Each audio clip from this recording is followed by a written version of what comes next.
जोधपुर गांव में बिरजू अपनी पत्नी चमेली और 2 बच्चों के साथ रहा करता था। बिरजू जमींदार के खेतों में काम कर अपना घर परिवार चला रहा था। चमेली, मैं काम पर जा रहा हूँ, तुम बच्चों का ध्यान रखना।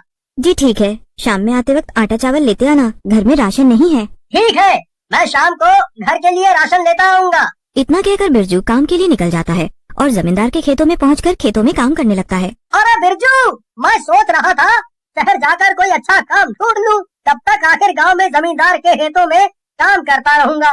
देख, बाहर जाकर अपने परिवार से दूर रहकर काम करेगा तो भी उतना ही पैसा कमाएगा। खाने पीने हर चीज में पैसे लगते हैं और यहाँ क्या दिक्कत है। जमींदार तो बहुत अच्छे आदमी है, पूरा गांव की कितनी इज्जत करता है और वो कभी भी किसी को कुछ कहते नहीं, बल्कि लोगों की मदद करने में हमेशा आगे रहते हैं। कभी किसी चीज की दिक्कत भी नहीं हुई है हमें गांव में।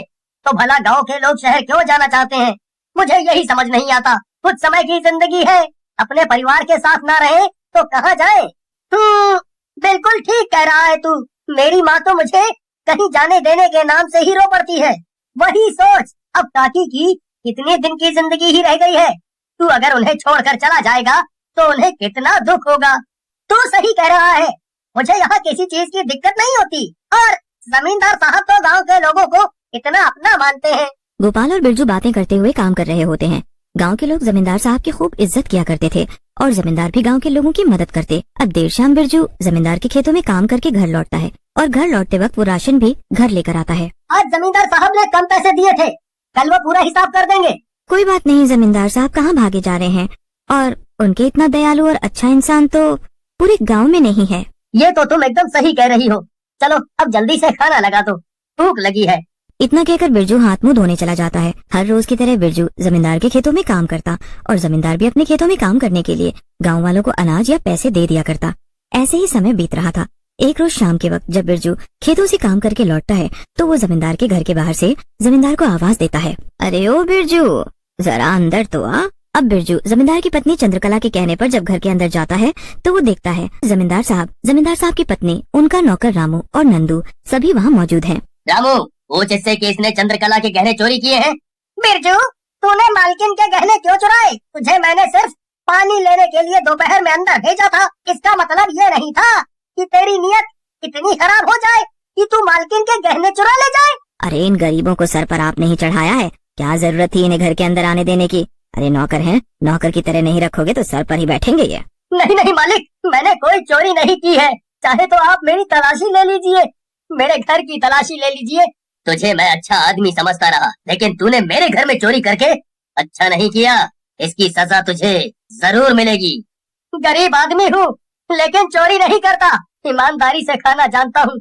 अगर चोरी करनी होती तो मैं काम ही क्यों करता, वो भी 8 से 10 घंटे। बिरजू पर जमींदार के घर में उसकी पत्नी चंद्रकला के गहने चोरी के आरोप लगाए जाते हैं। इस बात पर काफी देर तक बहस चल रही होती है। तभी वहाँ अपने दोनों बच्चों के साथ चमेली आती है। वो अपने पति को ढूंढते हुए जमींदार के घर आई थी। जब वो घर में शोर शराबा सुनती है तो अंदर जाती है। अरे मालिक, ये क्या कर रहे हैं आप? मत मारिए इन्हें। इन्होंने आखिर क्या किया है ऐसा? छोड़ दीजिए इन्हें। तुम यहाँ बच्चों के साथ क्यों आई हो? जाओ जाओ यहाँ से, मैं घर आकर सब बताता हूँ। रामू, घर का दरवाजा बंद कर दे। और अब इस बिरजू के साथ इसकी पत्नी को भी मारा जाए, तब जाकर ये लोग सच कबूल कर देंगे। चमेली के बच्चे भी डरकर रोने चिल्लाने लगते हैं। तभी जमींदार अपने आदमियों से कहता है, हमारे घर के तहखाने में जो कमरा है उसमें इस परिवार को कैद कर दिया जाए। भूखे प्यासे 10-15 दिन में मर जाएंगे। और हाँ, उस दरवाजे में ताला लगा देना ताकि बदबू बाहर। मालिक ये क्या कह रहे हैं आप? हमने आपको भगवान का दर्जा दिया है। आप तो कभी किसी के साथ गलत नहीं करते, फिर आज आपको क्या हुआ है? मालिक, अगर आपको मुझे सजा देनी है तो मुझे उस कमरे में बंद कर दीजिए, मेरे परिवार को जाने दीजिए। अब जमींदार के आदमी बिरजू की पत्नी और दोनों बच्चों को एक तहखाने वाले कमरे में बंद कर देते हैं, जहाँ खिड़की भी नहीं होती। चारों तरफ अंधेरा पसरा होता है और उस कमरे में बंद करके बिरजू के परिवार को छोड़ दिया जाता है। इधर पूरे गांव में बिरजू के परिवार के गुम होने से गांव वाले हैरान थे। वहीं दूसरी तरफ धीरे धीरे इस बात को 6 महीने बीत जाते हैं। आज हमारा बेटा शहर से आने वाला है। कितने सालों बाद वो पढ़ लिख कर गाँव वापस आ रहा है। जमींदार का इकलौता बेटा जो कई सालों से शहर रह रहा था, वो कई सालों बाद अपने गाँव लौट कर आता है। जमींदार की पत्नी चंद्रकला बहुत खुश थे। भले ही तुझे हमने शहर में पढ़ाया लिखाया हो, लेकिन तुझे मेरा ये पूरा काम संभालना है। गाँव के लोगों के सुख दुख में उनके साथ रहना है, बिल्कुल मेरी तरह। हाँ भांजे, बिल्कुल जीजा जी की तरह है, तुम्हें पूरा गांव संभालना है। जमींदार के बेटे आलोक को गांव में आए हुए अभी 2 दिन हुए थे। एक रोज रात उसे आंगन में 2 बच्चे खेलते हुए नजर आते हैं। वो दोनों बच्चे अब तहखाने की तरफ भागने लगते हैं। आलोक भी उन्हें रोकते हुए उनके पीछे जाने लगता है और वो दोनों बच्चे तहखाने वाले बंद कमरे में समा जाते हैं। ये देखकर आलोक हैरान था। ये बच्चे बंद कमरे में कैसे अंदर जा सकते हैं? कुछ तो गड़बड़ है। इतना कहकर वो वहाँ से चला आता है। तभी जमींदार अपने बेटे को खाना खाने के लिए आवाज लगाता है और आलोक खाना खाने चला जाता है। अब अगले दिन सुबह सुबह जमींदार को खबर मिलती है कि जमींदार का नौकर रामू नहीं रहा। अरे वो हमारा स्टोर रूम है पीछे, उसके बाहर गिरा हुआ था ये, और मुंह से खून भी निकल रहा था इसके। जमींदार को रामू की अचानक मौत से गहरा सदमा पहुंचता है। अभी जमींदार और उसका परिवार रामू की मौत से उबर भी नहीं पाया था कि जमींदार के एक और आदमी के स्टोर रूम के पास लाश मिलती है। एक दिन में 2 मौत से पूरा परिवार सदमे में था। आखिर वहाँ ऐसा है क्या? मैंने भी कल रात 2 बच्चों को वहाँ खेलते देखा था। क्या कहा तूने? 2 बच्चों को खेलते देखा था? कितने बड़े बच्चे थे वो? एक तो 5 साल की लग रही थी और दूसरा 8 साल के करीब का बच्चा होगा, लेकिन मैंने उन्हें आवाज दी तो वो भाग गए। तेरा यहाँ रहना ठीक नहीं है, तू वापस अपनी मौसी के घर चला जा।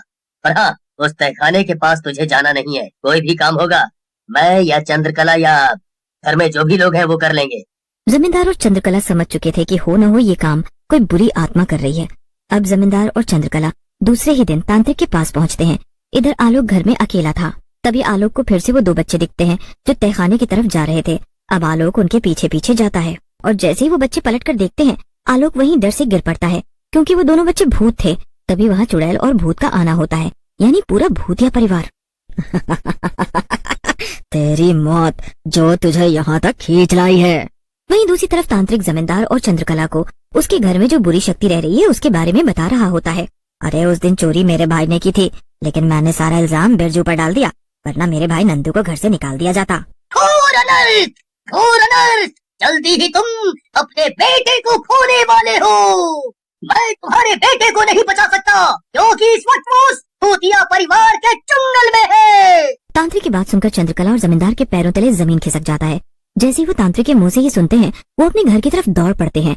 लेकिन इधर वो भूतिया परिवार आलोक को मौत के घाट उतार चुका था और इस वक्त उसी भूतिया परिवार को मुक्ति मिल जाती है क्योंकि वो जमींदार और उसकी पत्नी को जीते जी उसके बेटे को खोने का दर्द देना चाहते थे। आज मुझे मेरे बुरे कर्मों की सजा मिल गई है। मुझसे मेरा बेटा अलग हो गया है। मैं अपने बेटे के बिना नहीं जी सकती। मैं अपने बेटे के बिना नहीं रह सकती। चंद्रकला और जमींदार दोनों ही अपने बेटे को खोने के बाद अपना सब कुछ छोड़कर गांव से चले जाते हैं क्योंकि वो जिसके लिए इतना कुछ कर रहे थे वो ही नहीं अब रहा और उन्हें उनके किए की सजा मिल चुकी थी।